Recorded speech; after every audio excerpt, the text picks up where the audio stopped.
4 lakh tax ಕಟ್ತೀರಾ ನಿಮಗೆ ಅನ್ಸಿದ ಪ್ರಕಾರ middle class people ಏನ್ ತಪ್ಪು ಮಾಡ್ತಾರೆ? ಈ ತರ ಕಾರುಗಳು ತಗೊಳೋದು ದೊಡ್ಡ ತಪ್ಪಾಗ್ಬಿಟ್ಟಿದೆ. 24 ಆನ್ ರೋಡ್ ಕಾಸ್ಟ್ ಎಷ್ಟು ಬ್ರೋ ಇದ್ರದ್ದು ಕಾಸ್ಟ್ ಬಂದು 22 ಇದೆ. 22 ಲಕ್ಷ. ಇದು ಎಷ್ಟು EMI ಬರುತ್ತೆ ನಿಮಗೆ ಒಂದು ತಿಂಗಳಿಗೆ?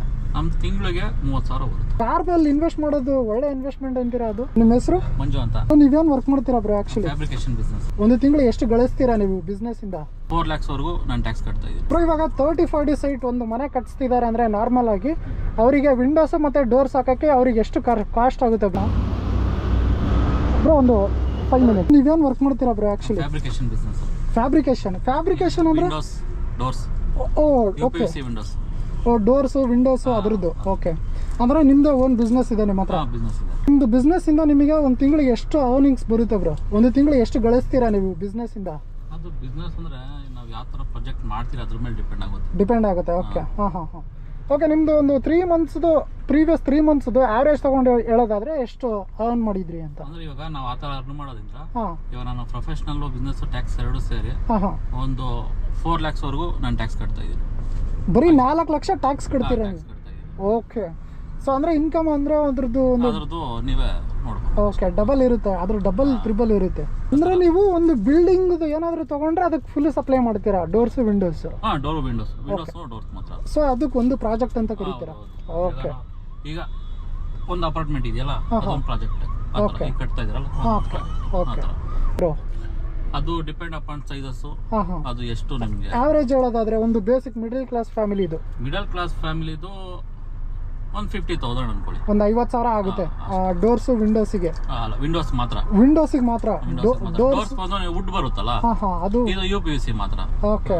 ನಿಮ್ ಲೈಫ್ ಆಗಿ ನೀವು ಒಂದು ತಿಂಗಳಲ್ಲಿ ನಾನು ಅತಿ ಹೆಚ್ಚು ಹೈಯೆಸ್ಟ್ ನನಗೆ ಇಷ್ಟು ಇನ್ಕಮ್ ಬಂದಿದೆ ಅಂದ್ರೆ ಯಾವ ತಿಂಗಳು ಎಷ್ಟು ಬಂದಿದೆ? ಆ ತರ ನಾವು ಹೇಳೋದಕ್ಕೆ ನಾವು ಮಲ್ಟಿಪಲ್ ಬಿಸ್ನೆಸ್ ಇದೆ, ಸೈಟ್ಸ್ ಮಾರ್ಕೆಟಿಂಗ್, ಆ ತರದ್ದೆಲ್ಲ ಇದೆ. ನಾವು ಅದನ್ನ ಹೇಳೋದಕ್ಕೆ ಅಂದ್ರೆ ನೀವು ರಿಯಲ್ ಎಸ್ಟೇಟ್ ಅಲ್ಲೂ ಇದ್ದೀರಾ? ಹೆಂಗೆ? ರಿಯಲ್ ಎಸ್ಟೇಟ್ ಅಲ್ಲಿ ಇದ್ದೀರಾ? ಓಕೆ. ರಿಯಲ್ ಎಸ್ಟೇಟ್ ಅಲ್ಲಿ ಇದ್ದೀರಾ ಅಂತ ಹೇಳಿದ್ರಲ್ಲ, ರಿಯಲ್ ಎಸ್ಟೇಟ್ ಬಂದ್ಬಿಟ್ಟು ಅದೊಂದು ಲೆಕ್ಕದಲ್ಲಿ 420 ಬಿಸ್ನೆಸ್ ಅಂತಾರೆ ಅದನ್ನ. ಇವಾಗ ಏನು ಅಂತ ರಿಯಲ್ ಎಸ್ಟೇಟ್ ಅಂದ್ರೆ ನಾವೇನಿದ್ರು ಮಾರ್ಕೆಟಿಂಗ್ ಬಿಸ್ನೆಸ್ ಮಾತ್ರನೇ ಮಾಡ್ತೀವಿ. ಮಾರ್ಕೆಟಿಂಗ್. ಓಕೆ. ಇವಾಗ ನಾನು ಒಬ್ಬರ ಹತ್ರ ಸೇಲ್ ಮಾಡಿ ಇನ್ನೊಬ್ಬರ ಹತ್ರ ನಾನು ಅಗ್ರಿಮೆಂಟ್ ಹಾಕೊಂಡು ಆ ತರ ಸೇಲ್ ಮಾಡೋದು ಆ ತರ ಬಿಸ್ನೆಸ್ ಅಲ್ಲ. ಓಕೆ. ಗೊತ್ತಾಯ್ತು. ಯಾಕಂದ್ರೆ ಅದು ರಿಯಲ್ ಅದೇನಂದ್ರೆ ಒಬ್ರು ಮೋಸ ಮಾಡಿದ್ರೆ ನಾವು ದುಡ್ಡು ಮಾಡೋಕ್ಕಾಗುತ್ತೆ. ನಿಜ ಬ್ರೋ, ನಿಜ. ಅದು ಸತ್ಯ. ಅದು ಜಸ್ಟ್ ಇವಾಗ ಸೈಟ್ಸ್ ಇರ್ತದ, ಜಸ್ಟ್ ಮಾರ್ಕೆಟಿಂಗ್ ಅಷ್ಟೇ. ಓಕೆ, ಗೊತ್ತಾಯ್ತು. ಸೊ ಅದು ಬಿಟ್ಟರೆ ಬ್ರೋ ಇದು 4x4 4x2? ಇದು 4x4. ಇದು 4x4 bro. Next level modification ಮಾಡಿಸಿದ್ದಾರೆ ಕಾರಿಗೆ ಮಾತ್ರ. ಎಷ್ಟು ಕಾಸ್ಟ್ ಆಯ್ತು ಬ್ರೋ ಜಸ್ಟ್ ಮಾಡಿಫಿಕೇಶನ್? 5 lakhs ಆಗಿದೆ. ಬರೀ ಮಾಡಿಫಿಕೇಶನ್ಗೆ 5 lakhs. 5 ಲಕ್ಷ ಆಗಿದೆ ಬ್ರೋ. ಇದು 4x4 ಆನ್ ರೋಡ್ ಕಾಸ್ಟ್ ಎಷ್ಟು ಬ್ರೋ ಇದ್ರದ್ದು ಕಾಸ್ಟ್ ಬಂದು 22 ಇದೆ. 22 ಲಕ್ಷ. ಓಕೆ. ಇದು ಯಾವುದು petrol diesel? Diesel automatic. Okay bro. ಇವಾಗ ನಾನೇ ಕಾರ್ ತಗೋಬೇಕಂದ್ರೆ ಏನ್ ಸಜೆಸ್ಟ್ ಮಾಡ್ತೀರಾ? 4x4 ಇಲ್ಲ 4x ಮಾಡಂಗಿದ್ರೆ 4x2 ಅಲ್ಲ 4x4 ತಗೊಳ್ಳಿ. ಓಕೆ. ನಾನು ಜಸ್ಟ್ ಶೋ ಆಫ್ ಕೊಡ್ತೀನಿ, ರೋಡಲ್ಲಿ ಓಡಾಡ್ತೀನಿ ಸಾಕು, ನನಗೆ ತಾರ್ ನೋಡಕ್ ತಾರ್ ಇರಬೇಕು, 4x2 ತಗೊಳ್ಳಿ. Okay bro. ಯಾಕಂದ್ರೆ 90% ಜನ ಆಫ್ ರೋಡ್ ಮಾಡಲ್ಲ ಬ್ರೋ. ಜಸ್ಟ್ ನಾವು ಶೋ ಆಫ್. ಇವಾಗ ನಾನೇ ಒಬ್ಬ ಕಾಮನ್ ಮ್ಯಾನ್ ಆಗ್ಬಿಟ್ಟು ನನ್ನ ಹತ್ರ ಒಂದು ಕಾರ್ ಇದೆ ಅಂತ ತೋರಿಸ್ಕೊಳಕ್ ಒಂದು ತಾರ್ ದುಡ್ಡುದು ತಗೋಬೇಕಂತ ಮೈಂಡ್ ಸೆಟ್ ಇರುತ್ತೆ ಒಬ್ಬೊಬ್ರಿಗೆ. ಸೊ ಅಂದ್ರೆ 4x2 ಸಜೆಸ್ಟ್ ಮಾಡ್ತೀರಾ ನೀವು? ಹೌದು ಬ್ರೋ. ಅದಕ್ಕೆ ಇದಕ್ಕೆ ಎಷ್ಟು ನಿಮ್ಗೆ ಪ್ರೈಸ್ ಅಲ್ಲಿ ತುಂಬಾ ವರ್ತ್ ಇದೆ, ಕಡಿಮೆ ಇದೆ. 13 to 14 ಅಲ್ಲಿ ಸಿಗುತ್ತೆ ನಿಮ್ಗೆ. 14 ಲಕ್ಷ. 14 ಲಕ್ಷ ಸಿಗುತ್ತೆ ನಿಮ್ಗೆ. Okay bro. ಅದು 4x2 ಒಂದು ಬೇಸಿಕ್ ಮಾಡೆಲ್ ಇದೆ, 9.99 lakhs. ಓಕೆ. 9.99 lakhs ಇದೆ. ಆನ್ ರೋಡ್ ಪ್ರೈಸ್ ಬಂದು ನಿಮ್ಗೆ 12 lakh ಆಗುತ್ತೆ. 12 lakh ಆಗುತ್ತೆ. ಸೊ ಈ ತರ ಮಾಡಿಫಿಕೇಶನ್ ಎಲ್ಲ ಮಾಡಿಸಿದ್ರೆ ಅದು ಒಂದು ಲೆಕ್ಕದಲ್ಲಿ ಟಾಪ್ ಎಂಡ್. Okay bro. ಇವಾಗ ನಿಮ್ಮ ಲೈಫಾಗೆ ಈ ಕಾರ್ ಮೇಲೆ ನೀವು ಇನ್ವೆಸ್ಟ್ ಮಾಡಿದ ಅಮೌಂಟ್ ವರ್ತ್ ಅನ್ಸುತ್ತಾ ನಿಮಗೆ? ಓಕೆ, ನನಗೇನೋ ತೊಂದರೆ ಇಲ್ಲಪ್ಪ ಅಂತ ನಾನು ಹೆಂಗ್ ಬೇಕೆಲ್ಲ ಯೂಸ್ ಮಾಡ್ಬಿಟ್ಟಿದ್ದೀನಿ. ಓಕೆ. ಇದನ್ನ ಹೆಂಗ್ ಬೇಕು ನಾನು ಕಾಂಪಿಟೇಷನ್ ಮಾಡ್ತೀನಿ, ಇವೆಂಟ್ಸ್ಗೆ ಹೋಗ್ತೀನಿ. ಈ ಕಾರಿಂದ? Okay, nice. ಅದ್ರಲ್ಲೂ ವಿನ್ನೂ ಆಗಿದ್ದೀನಿ ಕಾಂಪಿಟೇಷನ್ ಅಲ್ಲಿ. ಇದ್ರಲ್ಲಿ ಕಾರ್ ರೇಸಲ್ಲಿ ವಿನ್ ಆಗಿದ್ದೀರಾ ನೀವು? ಓಕೆ. ಸೊ ಆ ತರ ಹೆಂಗ್ ಹುಡುಕೋದು ಸರ್? ಅದು ಹೆಂಗ್ ಹುಡುಕ್ತೀರಾ? ಇರುತ್ತಲ್ಲ, ಅವ್ರು ಹಾಕೊಂಡಿರ್ತಾರೆ ನಾವು ಕಾಂಪಿಟೇಷನ್ ಮಾಡ್ತಾ ಇದೀರಂತ. ಓಕೆ. ಅದರಿಂದ ಹೋಗ್ತೀವಿ. ಓಕೆ. ಅದ್ರಲ್ಲಿ ನೀವು ವಿನ್ ಆಗಿದ್ದೀರಾ? ಪ್ರೈಸ್ ಮನಿ ಏನಾದ್ರು ಇತ್ತ ಸರ್? ಪ್ರೈಸ್ ಮನಿಗಿಂತ ನಮ್ ಖರ್ಚೆ ಜಾಸ್ತಿ ಆಗ್ಬಿಡುತ್ತೆ. ಹೋಗೋದು ಆದ್ಮೇಲೆ ಅದು ರಿಪೇರ್ ಮಾಡೋದಕ್ಕೆ ಖರ್ಚು ಜಾಸ್ತಿ ಆಗುತ್ತೆ. ಹೌದು ಸರ್, ಅದು ನಿಜ. ಅದು ಫ್ಯಾಕ್ಟ್, ಅದು ಏನು ಮಾಡೋಕ್ಕಾಗಲ್ಲ. ಅದೇ ಬಿಟ್ರೆ ಮತ್ತೆ ಇವಾಗ ನಮ್ಮಂತ ಮಿಡಲ್ ಕ್ಲಾಸ್ ಪೀಪಲ್ಗೆ ನಿಮಗೆ ಅನ್ಸಿದ ಪ್ರಕಾರ ಮಿಡಲ್ ಕ್ಲಾಸ್ ಪೀಪಲ್ ಏನು ತಪ್ಪು ಮಾಡ್ತಾರೆ, ಎಲ್ಲಿ ಮಾಡ್ತಾರೆ ಅವರು ಲೈಫಾಗೆ? ಏನಂದ್ರೆ ಫಸ್ಟ್ ನಾವು ಇನ್ಕಮ್ ಅರ್ನ್ ನೋಡ್ಬೇಕು.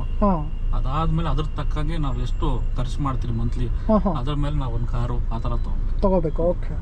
ಯಾಕಂದ್ರೆ ನಾವು ಇರೋದನ್ನೆಲ್ಲ ಬರೀ ಅದಕ್ಕೆ ಹಾಕ್ಬಿಟ್ರೆ ನಮ್ಗೆ ಇನ್ಕಮ್ ಇನ್ವೆಸ್ಟ್ಮೆಂಟ್ ಏನು ಎಫೆಕ್ಟ್ ಇರಲ್ಲ. ಆಗುತ್ತೆ. ಹೌದು. ಓಕೆ ಸರ್, ಇದು ಒಂದು ಕ್ವಶನ್, ನಿಮ್ಮ ಲೈಫಾಗಿ ನೀವು ಯಾವತ್ತಾದರೂ ಸಾಲ ಮಾಡಿದ್ದೀರಾ? ಅದು ನಡೀತಾ ಇರುತ್ತೆ, ಸಾಲ ಆಗ್ತಾ ಇರುತ್ತೆ, ಹಾಂ ಹಾಂ ಮತ್ತೆ ಆಗ್ತಾ ಇರುತ್ತೆ. ಯಾಕಂದ್ರೆ ನಮ್ದು ಬಿಸ್ನೆಸ್ ಇರೋದು ಆ ಥರ. ಹಾಂ ಓಕೆ, ಯಾಕಂದ್ರೆ ನಮ್ದು ಪೇಮೆಂಟ್ಸ್ ಎಲ್ಲ ಲೇಟ್ ಆಗುತ್ತೆ. ಲೇಟ್ ಆಗುತ್ತೆ. Okay okay okay. ಸೊ ಒಂದು ಟ್ರಸ್ಟ್. ಇದು ಲೋನಲ್ಲಿ ಇರುತ್ತೆ, ಹಾಂ ಹಾಂ, ಇದು EMI ಇರೋದು. ಇದು ಏನು ಕಾರ್. ಹೌದು. ಓಕೆ ಓಕೆ ಸರ್, ಇದು ಎಷ್ಟು EMI ಬರುತ್ತೆ ನಿಮಗೆ ಒಂದು ತಿಂಗಳಿಗೆ? ನಮ್ಮ ತಿಂಗಳಿಗೆ 30,000 ಬರುತ್ತೆ. 30,000 EMI ಬರುತ್ತೆ. ಓಕೆ. ಇವಾಗ ಕಾರ್ನ EMI ಅಲ್ಲಿ ತೊಗೊಳಕ್ಕೆ ನಮಗೆ ಎಷ್ಟು ಇನ್ಕಮ್ ಇರ್ಬೇಕು ಸರ್ ಆವ್ರೇಜ್? ಈಗ ನಾನು ಹೇಳ್ತಾ ಇರೋದೇನಂದ್ರೆ ನಿಮ್ಗೊಂದು 50,000 ಬರ್ತಾ ಇದಾರೆ ಅಂದ್ರೆ ಒಂದು 10,000 ರಿಂದ 15,000 EMI ಕಟ್ಬೋದು. ಓಕೆ. 10,000 ಕಟ್ಬೋದು ಆ ಥರ. Okay okay. ಒಂದು 15,000 ಕಟ್ಬೋದು ಓಕೆ ಮ್ಯಾಕ್ಸಿಮಮ್. ಓಕೆ ಸರ್, ಮತ್ತೆ ನಿಮ್ಮ ಲೈಫಾಗಿ ನೀವೇನು ತಪ್ಪು ಮಾಡಿದ್ದೀರಾ ಅದು ನಾವು ಮಾಡಬಾರ್ದು ಆ ಥರ? ಏನಂದ್ರೆ ಅದೇ ಈ ತರ ಕಾರುಗಳು ತಗೊಳೋದು ದೊಡ್ಡ ತಪ್ಪಾಗ್ಬಿಟ್ಟಿದೆ. ಹೌದಾ? ಯಾಕಂದ್ರೆ ನಾವು 1 ವರ್ಷಕ್ಕೆ 2 ವರ್ಷಕ್ಕೆ ಚೇಂಜ್ ಮಾಡಿ ಹಾಂ ಹಾಂ ಹಾಂ. Okay okay. ಅದೊಂದು ಜೋಶ್ ಇರುತ್ತೆ. ಓಕೆ. ಫಸ್ಟ್ ಚೆನ್ನಾಗಿರುತ್ತೆ, ಆಮೇಲೆ ಎಲ್ಲ ಯಾಕೆ ಮಾಡಿದ್ರೆ ಅನ್ಸುತ್ತೆ. ಹಾಂ, ಓಕೆ ಪರವಾಗಿಲ್ಲ, ನಮ್ಮ ಖುಷಿಗೆ ನಾವು ಮಾಡ್ಕೊಂಡಿದ್ರೆ ಅನ್ಸುತ್ತೆ. ಆಮೇಲೆ ಅನ್ಸುತ್ತೆ ಓಕೆ ಇದೊಂದು ಕಾರ್ ಇದೆ ನನ್ನ ಹತ್ರ ನೋಡೋಕ್ಕೆ, ಓಡಾಡೋಕ್ಕೆ ಅಂತ ಹ್ಯಾಪಿ ಆಗುತ್ತೆ. ಓಕೆ. ಬಟ್ ಅದು ಬಿಟ್ಟರೆ ಮತ್ತೆ ನೀವೇನು ಸಜೆಷನ್ ಕೊಡ್ತೀರಾ ಯೂತಿಗೆ? ಯೂತ್ಗೆ ಏನಂದ್ರೆ ಹಾಂ, ಅದೇ ಫೋನ್ಸು, ಕಾರ್ಸು, ಬೈಕ್ಸು ಇದಕ್ಕೆಲ್ಲ ದುಡ್ಡು ವೇಸ್ಟ್ ಮಾಡೋದು ಬಿಡಬೇಕು. ಬಿಡ್ಬೇಕು. Okay okay. ಕಾರ್ ಮೇಲೆ ಇನ್ವೆಸ್ಟ್ ಮಾಡೋದು ಒಳ್ಳೆ ಇನ್ವೆಸ್ಟ್ಮೆಂಟ್ ಅಂತೀರಾ? ಅದು ಒಳ್ಳೆ ಇನ್ವೆಸ್ಟ್ಮೆಂಟ್ ಅಂತೂ ಅಲ್ಲ ಅದು. ಅಲ್ಲ. ಓಕೆ. ಇದ್ರೆ ಮಾಡಿ, ಇಲ್ಲಾಂದ್ರೆ ಸುಮ್ಮನೆ ಇರೋದು ಬೆಸ್ಟ್. ಯಾರೋ ಮಾಡಿದ್ರು, ಯಾರೋ ಮಾಡೋರು ನಾವು ಆ ಥರ ಮಾಡಬೇಕು, ಹಾಂ ಹಾಂ. ಸಾಲ ಮಾಡೋಣ, EMI ಕಟ್ಟೋಣ ಅಂತಾರೆ, ಅದೇ ಹಂಗೆ ಇದ್ಬಿಡ್ಬೇಕು ಅಷ್ಟೇ, ಕಟ್ಕೊಂಡೇ ಓಕೆ ಓಕೆ, ಗೊತ್ತಾಯ್ತು. ಸರ್, ಇನ್ನೊಂದು ಲಾಸ್ಟ್ ಕ್ವಶನ್ ಇದು. ನಿಮ್ಮ ಲೈಫಾಗೆ ನೀವು ಯಾವತ್ತಾದರೂ ಒಂದೇ ಸರಿ ಇಷ್ಟೊಂದು ದೊಡ್ಡ ಅಮೌಂಟ್ ದುಡ್ಡು ನೋಡಿದ್ದೀನಿ ಅಂದರೆ ಎಷ್ಟು ನೋಡಿದ್ದೀರಾ ದುಡ್ಡು?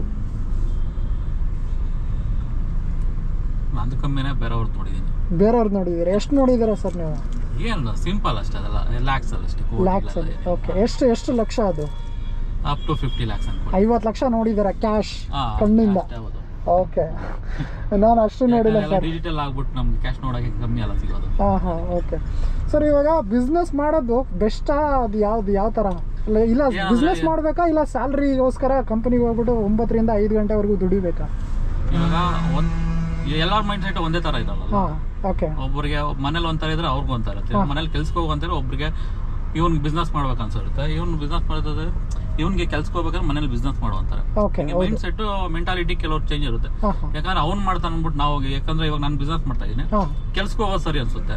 ಅವ್ರು ನೋಡಿದ್ರೆ ನಾವು ಬಿಸ್ನೆಸ್ ಹೋಗೋದು ಸರಿ, ಬಿಸ್ನೆಸ್ ಮಾಡೋದು ಸರಿ ಅನ್ಸುತ್ತೆ. ಓ, ಉಲ್ಟಾ ಪಲ್ಟಾ. ಓಕೆ, ಹಿಂಗೆ. ಯಾಕಂದ್ರೆ ಇವಾಗ ನೀವು ಜಾಬ್ ಮಾಡ್ತಾ ಇದ್ರೆ ನಾವು ಬಿಸ್ನೆಸ್ ಮಾಡ್ಬೇಕಾಗಿತ್ತು ಅನ್ಸುತ್ತೆ. ಹೌದು. ನಾನು ಬಿಸ್ನೆಸ್ ಮಾಡ್ತಾ ಇದ್ರೆ ನಾನು ಜಾಬ್ ಮಾಡ್ಬೇಕು. ಯಾಕಂದ್ರೆ ಅದರಲ್ಲಿರೋದು ಪ್ಲಸ್ ಆರ್ ಮೈನಸ್ ಅವ್ರಿಗೆ ಗೊತ್ತಿರುತ್ತೆ. Okay okay. ಸೊ ಬೇಸಿಕಲಿ ನೀವು ಬಿಸ್ನೆಸ್ ಸಜೆಸ್ಟ್ ಮಾಡ್ತೀರಾ? ಬಿಸ್ನೆಸ್ ಓಕೆ ಮಾಡ್ತೀರಾ? ಮಾಡೋದು ಬೆಸ್ಟ್. Okay okay. ಯಾಕಂದ್ರೆ ನಮ್ಮ ಟೈಮು, ನಮ್ದು ಲೈಫು ಎಲ್ಲ ಅಲ್ಲಿಗೆ, ಏನೋ ಜಾಬ್ಗೆ ಮಾಡಿ ಬೆಳಗ್ಗೆ ಸಾಯಂಕಾಲ ದುಡ್ದು ಅಲ್ಲೇ ಇದ್ದು ರೊಟೀನ್ ಲೈಫ್ ಮಾಡಿ ಹಂಗೆ ಸತ್ತೋಗ್ತೀರ ಅಷ್ಟೇ. ಸೊ ಅದ್ರ ಬದಲು ಏನೋ ಒಂದು ರಿಸ್ಕ್ ತಗೊಂಡು ಏನೋ ಒಂದು ಬಿಲ್ಡ್ ಮಾಡೋದು ಬೆಟರ್, ನಮಗೆ ಇಷ್ಟ ಆಗಿರೋದು. ಹೌದು. ಓಕೆ.